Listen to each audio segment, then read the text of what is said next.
Hinigpitan pa ng Department of Labor and Employment o Zona 12 ang inspeksyon sa mga construction site at transport sector sa Sorsogon.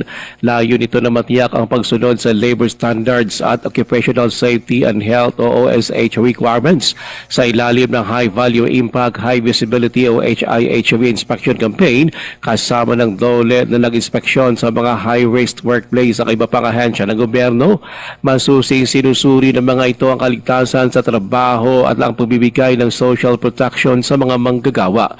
Kabilang sa mga inspeksyon ang mga construction projects sa South Cotabato at Sultan Kudarat, gayon din ang mga transport operations sa Isulan.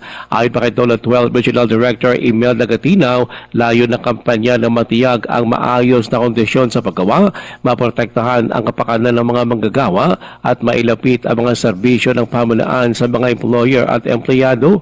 Binigyan diin pa nito na magpapatuloy ang kanilang inspeksyon sa buong rehiyon upang matiyak ang mahigpit na pagpapatupad ng mga batas sa paggawa at kaligtasan sa trabaho.